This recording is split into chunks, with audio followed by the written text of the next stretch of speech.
Y estamos aquí con nuestro columnista, itinerante, porque viene cada tanto aquí a desasnarnos acerca de cuestiones religiosas, a veces cuestiones que parecen tan complicadas, que a veces decimos, ¿cómo entiendo esto? ¿Cómo es esto? Bueno, él siempre nos viene a dar esta mirada más sencilla, original y fresca del mundo de la religión y de la teología, ¿no? Que muchas veces nos interpela a cada uno de nosotros. Agustín Podestá, muy buenas tardes. ¿Cómo le va? Buenas tardes, Juan. Buenas tardes a todos. ¿Cómo andan?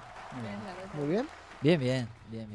Bueno, esta oportunidad lo trajimos porque el 9 de septiembre, o sea, pasado mañana, según tengo entendido, yo tendría que invitar a algún sacerdote que tengo por mi casa, o lejos también, a tomar una cerveza, ¿es así? Bueno, yo en ¿Es realidad, tan así el yo en tema? realidad no lo conocía, lo conocí por Cristian, que me dijo, Cristian "Che, mirá acá. esto", me dice. Es que Cristian es el beodo del grupo.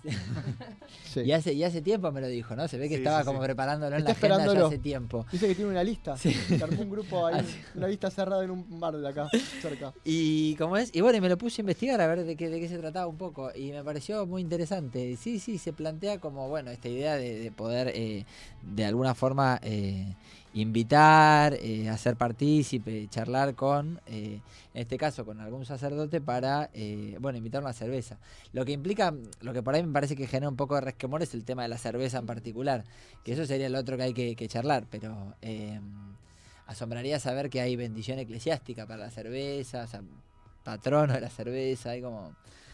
¿Por qué el alcohol genera tanta polémica en la iglesia y en la religión cuando uno puede encontrarse, como hablábamos recién fuera del aire, al vino, ¿no? Como un elemento muy importante en la vida propia de la iglesia por lo que representa, ¿no? Que es la sangre de Cristo. Pero ¿por qué genera el alcohol tanto alboroto, tanta polémica y si quiere tanto tabú en el mundo de la iglesia? Bueno, es que el problema en sí no es el alcohol en particular, sino... La gente que lo toma, claro, no. Sino la utilización que se da. De vuelta, esto sí es importante, ¿no? El alcohol en sí no es lo malo, es como el... de hecho, sí, en cada misa, en cada sacrificio de misa, el vino se transforma en sangre de Cristo. Por tanto, estamos hablando del vino en particular. Y de hecho tiene que tener acción alcohólica. Bueno, como cualquier otra cuestión, el problema es la adicción, el problema es el exceso, ¿no? El problema es la glotonería, el problema es el exceso y el descontrol en el consumo. Hay una canción muy linda que recomiendo, que se llama... no sé cómo se llama. Es un chamamé, que ahora se me fue el nombre, pero dice así: el vino es sangre de Cristo porque es sangre popular, y hace todo un itinerario. Lo popularizó La Sole, es un sacerdote correntino. Lo popularizó La Sole, que lo canta en vivo, en el disco en vivo en Arequito, y es muy lindo. Los invito a escucharlo porque es bien criollo, muy lindo. ¿Te parece mal que un sacerdote consuma bebidas alcohólicas? ¿Te parece bien? No, el problema es en qué contexto, es como todo. O sea, Pero viste que en general, en el mundo de la iglesia internamente, al sacerdote se le exige, cuasi te diría, una vida de santidad en todo contexto. Y muchas veces la bebida no es incompatible. es mal vista en la comunidad. Claro, pero no es incompatible con la conmigo que la santidad. ven mal en la comunidad. Pero sí, pero digo, esta gente no va a misa. El que piensa así no va a misa. O sea, no hay que ir mucho más lejos. O sea, en misa tomamos vino, pero de vuelta, el problema es cuánto tomás. O sea, tal cual. El vino es una bebida... sobre todo en Argentina y la connotación cultural que tiene. Lo mismo que la cerveza en Europa. Lo que significó la cerveza en la Edad Media, ¿no? El proceso donde era preferible tomar una bebida alcohólica, como por ejemplo la cerveza, a tomar agua, por ejemplo. Pero por la cuestión de las higiénicas, ¿no? de las epidemias, del agua contaminada, entonces se prefería el consumo alcohólico que pero el problema, de vuelta, el problema es el exceso, ¿no? El irte de mambo. Y eso puede pasar con cualquier cosa. Yo diría, no solo con el alcohol, ¿no? Sino con todo. El cigarrillo sería lo mismo. O sea, pedir que un sacerdote no fume, digamos. Pero de vuelta, el problema no es el cigarrillo, sino el ser totalmente dependiente y a qué lugares eso te lleva, ¿no? Pero como cualquier adicción, ustedes estaban antes, ¿no? Hablando sobre el tema. Te cuento a vos que cuando vi este tema, digamos, me estuve interiorizando un poquito y veía imágenes de sacerdotes con una cerveza en la mano, y entre ellos el Papa Emérito, Benedicto XVI, que uno por él lo toma como muy ortodoxo. Alemán. Y tal cual, como buen alemán, tenía una cerveza en la mano. Por ahí para alguno, a lo mejor que es más rígido en cuanto a la religión, a lo mejor lo toma como una incoherencia. Desde tu postura, ¿no sería un incoherente que un cura esté con una cerveza en la mano? No, es como lo que estaba diciendo recién, pero es como cualquier persona. El problema es el exceso, el problema es irte de mambo, pero Nada, en misa, de hecho, para que sea válida la consagración, tiene que ser vino. El vino necesita alcohol. Entender de que el sacerdote, por más que sea sacerdote, es una persona humana. Bueno, sí. No, es como que, sí. O sea, dentro de la normalidad, uno puede tomar una cerveza, compartir con amigos y simplemente eso no estaría mal visto. Simplemente que está revestido y el clergyman nos da la sensación de que tiene que llevar otra clase de vida. Lo tenemos como encapsulado hacia otro camino, ¿no? Que no lo vemos como una persona con aspectos humanos normales. Seguro, sí. De hecho, también es bueno, esto me parece a raíz de todo que también les decía antes, como en chiste, esto de los haters y demás, que hablábamos fuera del aire, es lo mismo. O sea, me parece que muchas veces miramos al otro, nos llenamos mucho la boca hablando de misericordia, hablando de empatía, ¿no? Que hoy está tan de moda la palabra, y sin embargo nos cuesta muchísimo ver al otro con esos ojos. O sea, es una palabra que muchas veces la decimos y es totalmente vacía, porque en el fondo estamos todo el tiempo teniendo preconceptos y prejuicios del otro constantemente, y no nos damos cuenta, es muy subjetivo, y a veces inclusive con un discurso caritativo. A veces hay un montón de discursos de caridad, de empatía, de solidaridad, de misericordia, que en el fondo están terriblemente teñidos de soberbia, de prejuicios, de broncas, y esto se aplica a todos, sí, ciertamente. Bueno, de hecho, la cerveza es un invento monacal, monjes lo han inventado, o sea que hay bendición eclesiástica también para la cerveza. ¿Por qué cuesta a veces tanto ver al sacerdote como un hombre y lo terminamos idealizando tanto como veníamos hablando? ¿Por qué pensás que ocurre eso? Bueno, con días malos, puede con días pasar por un buenos. montón de cosas. Me parece que hay una cuestión muy paternalista, que en esto Francisco insiste mucho. Cuando Francisco habla del clericalismo, que hay que evitar el clericalismo, la primera llamada es, me parece, por lo menos lo pienso desde este lado, la primera llamada es a los laicos, ¿no? A que nosotros no clericalicemos, porque que el sacerdote tiende a clericalizar, por ahí hasta le sale casi natural, porque es su forma de ser, porque es su vida, porque es su trabajo. Ahora, que los laicos no lo pongamos a los sacerdotes en ese espacio que tampoco les corresponde, ¿no? Una cosa es quién es el servidor, y en esto ahora se habla de en la iglesia en clave sinodal se habla de la pirámide, ¿no? La pirámide invertida. Siempre la pirámide fue desde el Papa, los obispos y los clérigos hacia el laicado, y hoy se habla al revés. Hoy se dice, bueno, en el contexto de la sinodalidad se habla al revés, que hay que dar vuelta a la pirámide, ¿no? Que lo que hay que entender es que los que son menos, que son el Papa, los obispos y los sacerdotes, menos en comparación al laicado, que es lo más grande, están al servicio es al revés. No son los que están los laicos, los que están al servicio de la jerarquía, sino es al revés. La jerarquía está al servicio de la vida de fe de los laicos, ¿no? Una cosa es quien dirige y otra cosa es quien obliga a los demás. Son dos cosas distintas. Una cosa es dar dirección, guía, y otra cosa es mandonear, ¿no? Como comúnmente se entendió, ¿no? Que la guía es mandonear. Ahí es donde cambia la cosa. No puedo dejarte de preguntar por la actualidad, Agus. Vos sabés que hay un gran incendio en Amazonía. Sí. Cuasi a viva voz, muchos han sacado el documento de Francisco que cuasi proféticamente o por ahí o en una avanzada ya venía hablando del cuidado del medio ambiente.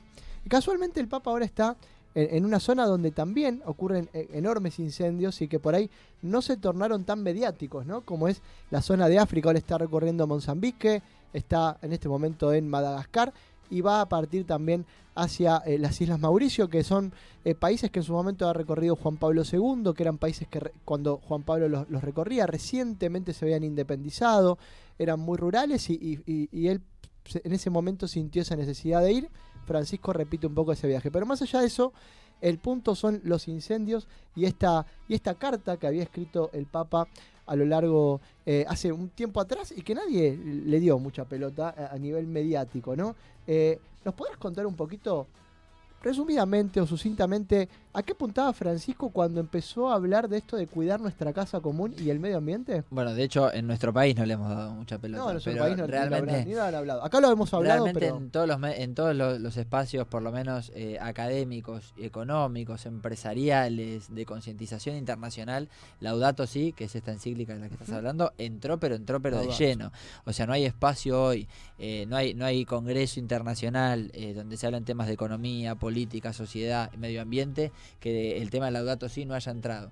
Y de hecho se lo invita constantemente a Francisco a participar de todos estos espacios y de alguna forma siempre trata de participar oyendo o enviando algún texto.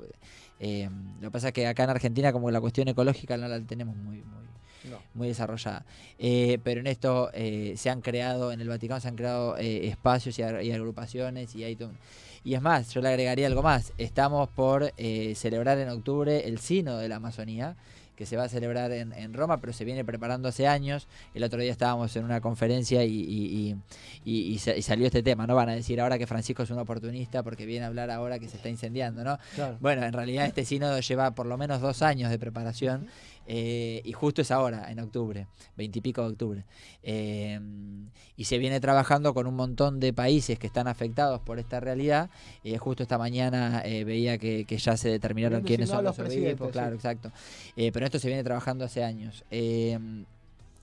Donde justamente a raíz de Laudato Si se viene trabajando en esta nueva conciencia. Y lo que tiene de particular Laudato Si, que me parece el gran aporte que hace Francisco, es que no es solamente la ecología, lo que él llama un discurso verde, sino que además él dice no hay tema sobre la ecología que pueda dejar de lado la cuestión social. El gran aporte que él hace es recordar que descartar la cultura del descarte, o destruir la naturaleza es destruir al ser humano.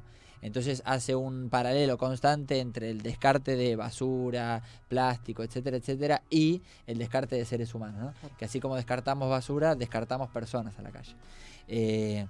Entonces dice, el sistema como está organizado no solo atenta contra la naturaleza, entendido solamente como las plantas y los árboles y el sistema ecológico, sino que este descarte también afecta a la forma que tenemos de organizar la sociedad.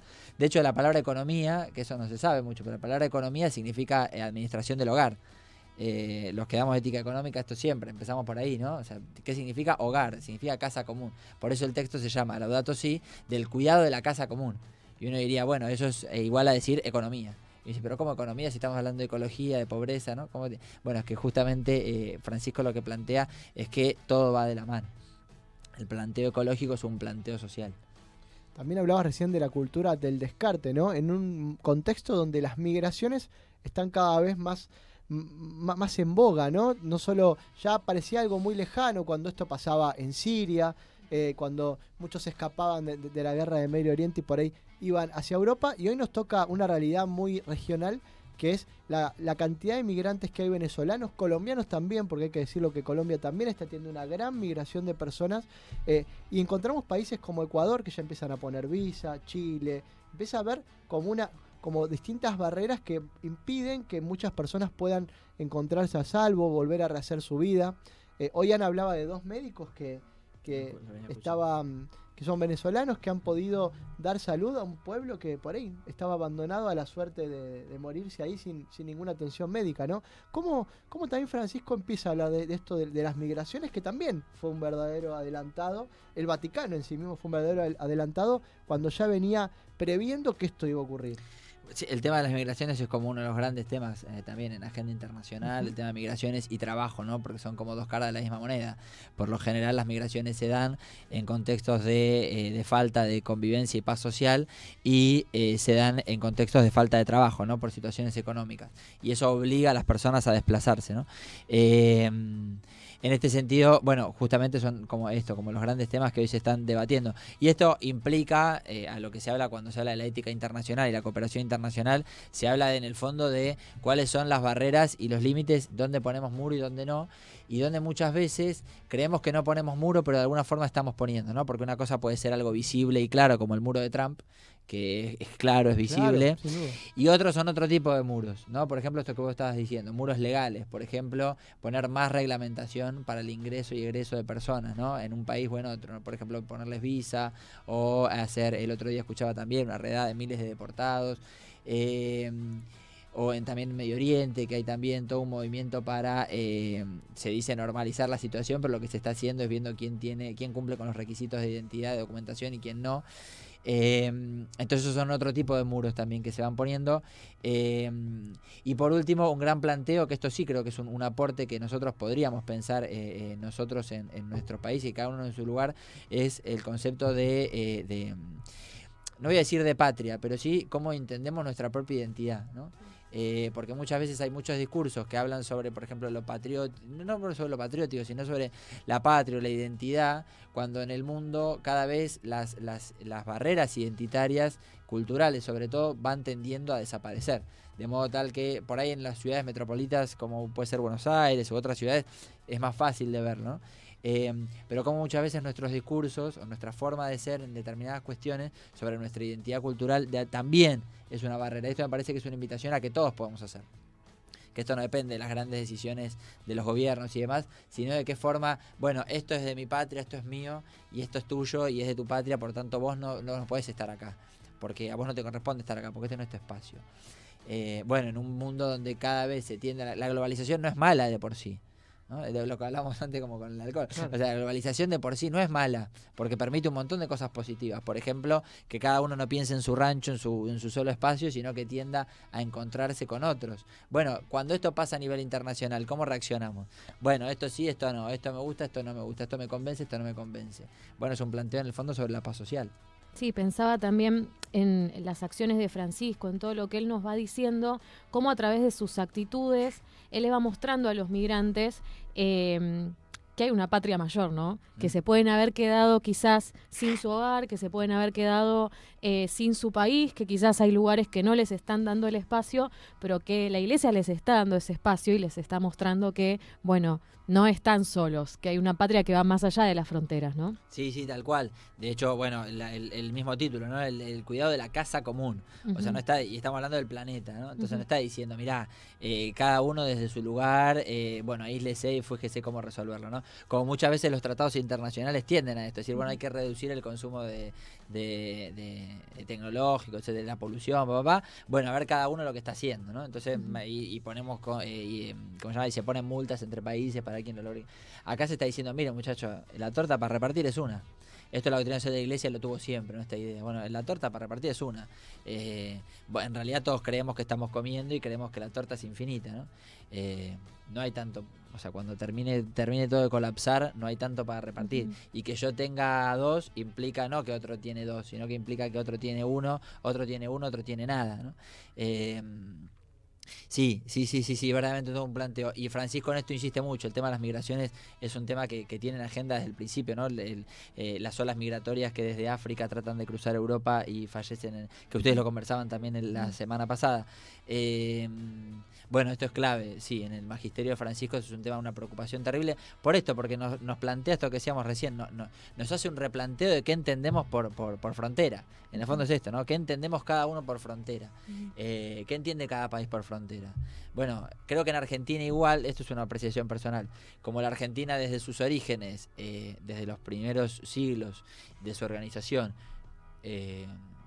tiene planteada la apertura a la migración, creo que lo hemos visto de entrada, ¿no? Como que todos tenemos raíces migratorias, ¿no? Enseguida encontramos que tenemos o europeos o latinoamericanos, o enseguida encontramos, ¿no? Como hoy está pasando también, que estamos recibiendo a muchos otros en Latinoamérica, lo tenemos como dado por hecho. Pero esto no es tan común en otros países. En Europa no es tan común.